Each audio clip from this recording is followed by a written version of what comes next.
What's going on, boys? No guys here. Welcome back to another video. Now, FIFA 21 just around the corner. Hopefully the demo will be coming out hopefully in the next couple of days, hopefully worst case scenario next week. So I wanted to go over how you can adapt for FIFA 21. Now, the advice I always give to everyone is always play with the gold team or near about a gold team towards the end of FIFA. I just got this cheap gold team. I'm actually playing in Division 4, the higher end Division 4. The reason why I say to you this is very important is you're so used to some of the mega players. You have some of the team of the season players. You've got 99 sprint speed. When FIFA 21 comes out, regardless of the pace or how fast the game is, I mean, let's just ignore if the game is slow, if the game is faster, because we don't know that yet. It's going to be hard. For example, you might have a team like this, and as you can see, every single person, even in centre backs, have 90 pace. Now, this is the issue. If you're used to having a centre back with 90 pace, when you go into FIFA 21, you're going to be able to think that your centre back can do things that he can't do. So you might see, for example, a 50-50 situation, and for some reason you might decide to run out with your centre back. Now, in this FIFA, you can maybe get away with it because your centre back is fast, but next year you won't be able to do it. So that's why I always say try to play with the gold team.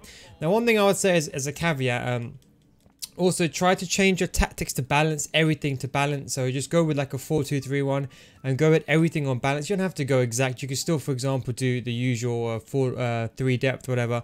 But I would say get off long ball and also get off pressure on every touch. The reason why is you want to be able to control your players manually, because if you have pressure on every touch on, your team is always going to press, or let's say when there's a chance to press, or let's say pressure on every press off position loss, should I say, sorry, your team is always going to press. And I'll be honest, you kind of want to get out of that habit. You want to be getting into the habit of you controlling your players. So that's what I would thoroughly recommend. So number one, start with a gold team. If you can, try to go with like a low end gold team. I mean, look, I maybe took it a bit too much to the extreme getting these tier players, but this is what's going to happen. If you're going to start the game and you're not going to spend FIFA points, this is a team you're going to have, so do bear that in mind. And also, you're going to see, it's not only just the pace. A lot of people, they have the habit of holding the run button. Now, I'll be honest, when the game comes out, what's going to happen is, because you're so used to players being fast, this happens every single year. People, they hold the run button when the game comes out. Because what happens is, let's say, for example, FIFA 20, you're so used to, like, look how fast these players are running towards me, right? Because you're so used to that, you might try to overcompensate by holding the run button. You ideally don't want to do that. So whenever you go into FIFA 21, hopefully he doesn't leave now. Shouldn't be leaving, it's Division 3, but yeah. That's the last thing you don't want to do. So just bear that in mind. So when you go into a game, don't hold the run button. I don't care when the game comes out, even if you're just trying to test out pace. Okay, fine, test it out, but don't hold the run button, especially in a final third. When a game comes out, try to use a left stick dribbling, and that way you can get into the habit of it. Left stick dribbling is probably going to change. I don't really know. I've not played the game yet, but when it does change, like, see, even like, for example, like that, like I did with Tierney, for example. You're so used to, look, you didn't even see, for example, the way he's pressing. This individual, had he pressed the exact same way FIFA 21, he won't get away with it, assuming the game hasn't changed. So that is one thing to bear in mind. One thing that you can do is you can play seasons. Now, division rivals, I wouldn't really recommend using a cheap team. For example, I'm doing this in Division 3, which is, in my opinion, it's not, well, for my level, it's not really the highest of divisions, but it is still somewhat competitive. The reason why I say is bear in mind is, you're going to be facing top tier players. So people have relegated themselves with objectives. I know there's this FIFA 21 objective. I don't know if you guys have done it. Let me know down in the description if you have done the objective, because I have not done it. It's one where you get the 80 plus rated cards. But yeah, people have been relegated for that as well. It's towards the end of the game. So do bear that in mind. What you can do as well is you can try to play seasons. Now don't forget, in foot, obviously you have chemistry styles and you have fitness and stuff like that. In seasons, that does not exist. So the players are going to be whatever you get. So an 80 rated player is going to be 80 rated. There's not going to be such a thing, for example, like him with a shadow or something like that. So what you can try to do is maybe you can try to go to season, try to get a goal over here. It's a nice goal. Yeah, I would say just go into seasons, just play a couple of games. Don't use a lower tier teams. Use teams like Real Madrid, use teams like Man City, some of the top tier, higher end teams.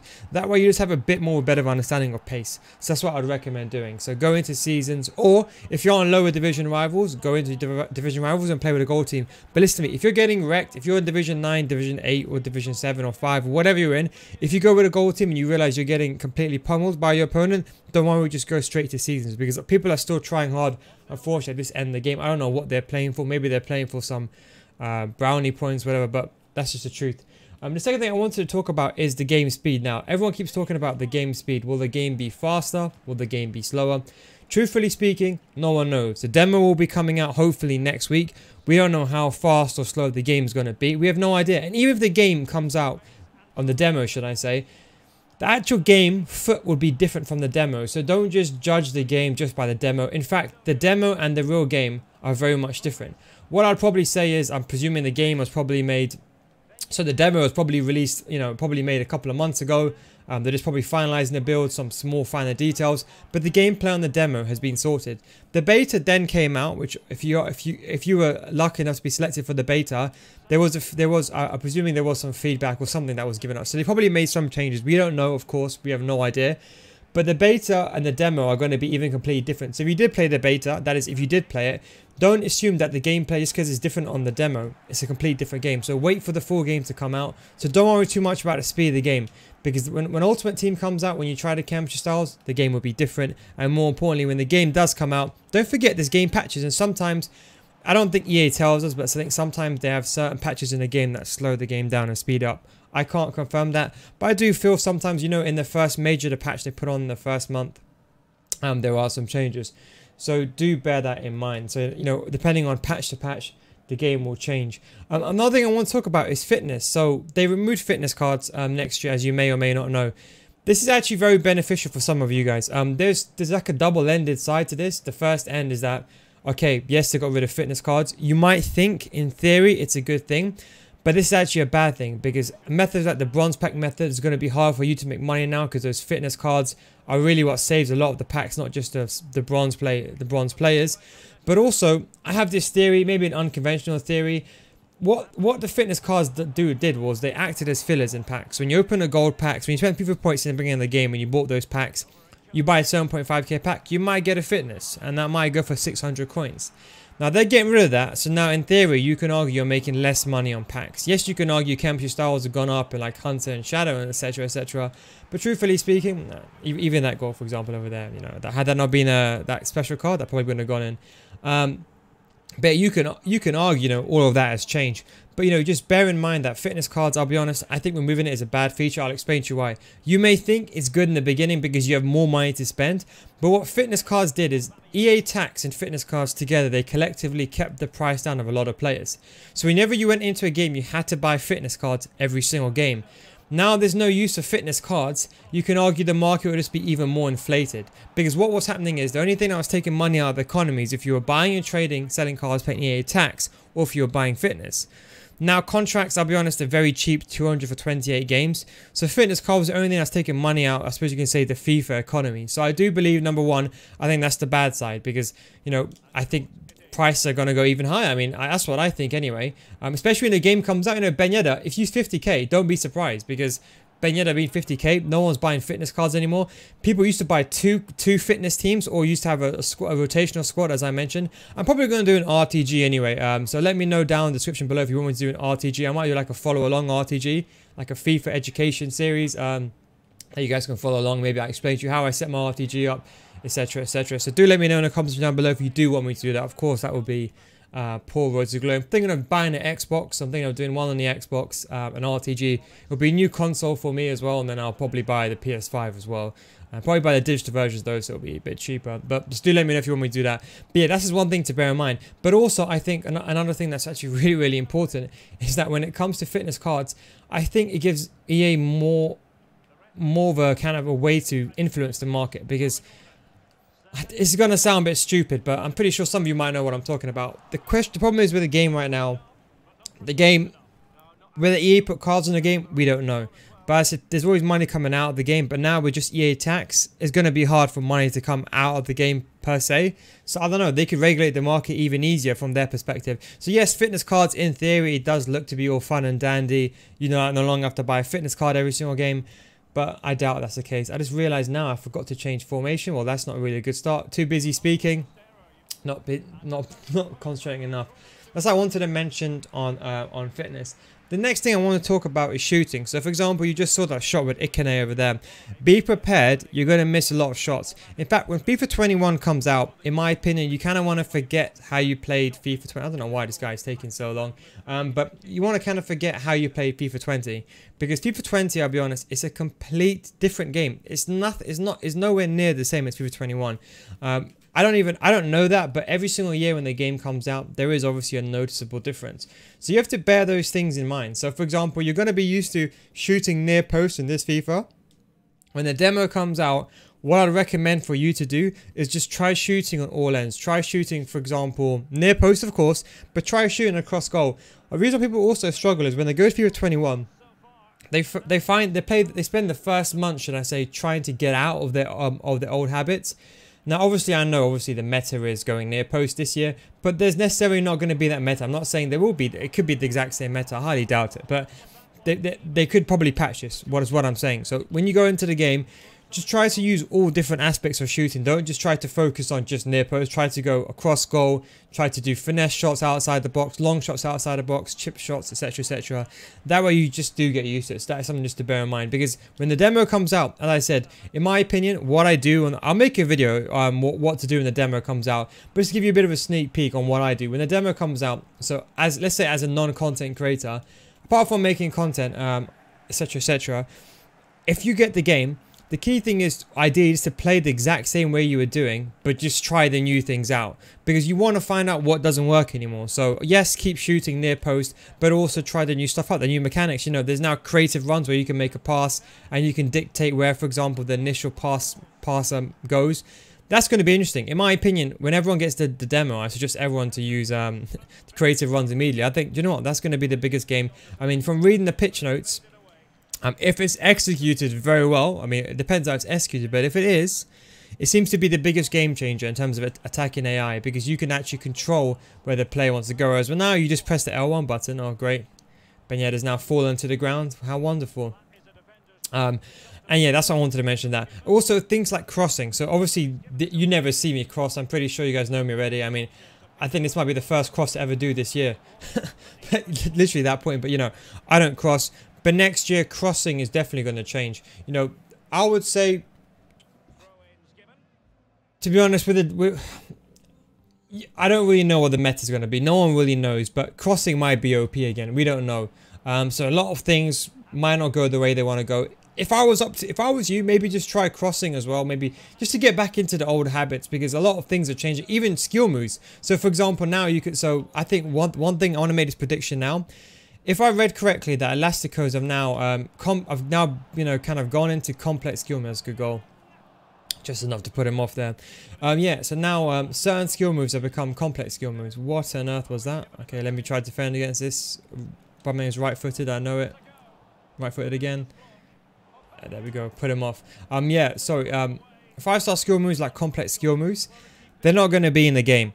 So they're not going to be in the game in the same way. Now before you couldn't change skill moves. In FIFA 19 you could, now you can't.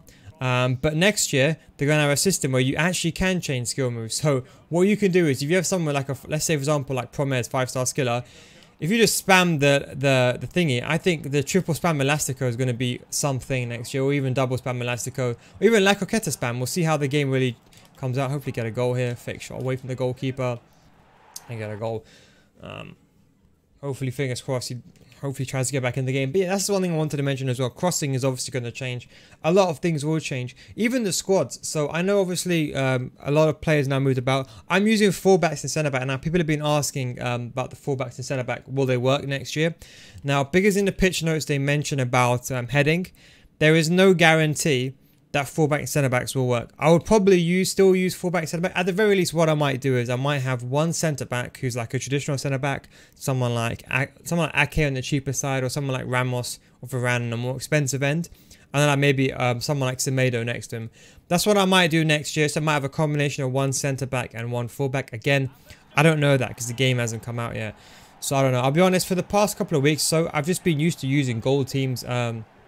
Just trying to get into the groove again, because even myself, I've gotten used to, like, even if you try now playing with, like, for example, this cheap team I'm playing with now, if I go back to my my team of the season cards, my team of the season Neymar, team of the year Messi, it's a complete different game, and the game is completely faster. So I'm trying to also play, as you can see, like that pass over there. I'd made that pass without thinking because I was so used to having Messi there, and obviously Messi can run much faster, and obviously got that amazing positioning as well. Hopefully we can get another goal back over here. Hang on. L1 trigger to Ben Yedder. Okay, that didn't work out. But I'm probably still going to be playing, you know, certain players out of position. What I'll probably be doing as well is I'll probably be doing like the RTG on the Xbox, and then what I'll do is I'll be doing a pay to win. So my plan is I'm probably going to do player reviews as well. I might do double uploads. I don't know how it's going to really go. Oh, one trigger down the wing over there. By the way, I guarantee this will still be in the game next year. The driven through was offside, isn't it? How did I mistime that? I'm sure I timed that correctly. But I think that driven through balls down the wing are still going to be OP. A lot of things are still going to be in the game. Even, for example, certain things like passing. You know, this is what I say to everyone as well. Get passing unlocked. See, even now, this is a perfect example, right? Because you're so used to these top-end players, you can probably make passes like, you know, look away completely and do a through ball and get away with it. When the game comes up, FIFA 21, you're not going to be able to do it. So get used to, for example, facing the player and then making the pass.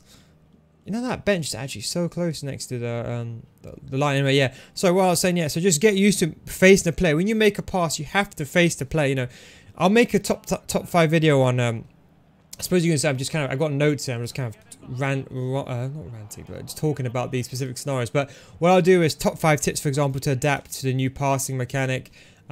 Stuff like that, just so you guys get used to it. But even, yeah, like you can see now, look, every single pass that I'm doing, I'm making sure it's guaranteed. If I can't make a pass, I'm facing the player and then making a pass. You know, guaranteeing everything. Nice L1 trigger over there. First time fake shot. That was unlucky from me over there. Slide. Nice, Petit. Come on, say Max, make that run. Okay. See, that's what I say. Had that been a better player, I probably would have got away with it. Even centre backs. I'm trying not to run too aggressive. Well played, Haps. My guy, 700 coins. L1 trigger now. Timed perfection. Fake shot away. Oh, pace really let me down there. So I think he's gone all out attack now. So we're going to try to hold out. Whoa, whoa, whoa. What kind of formation is he using now?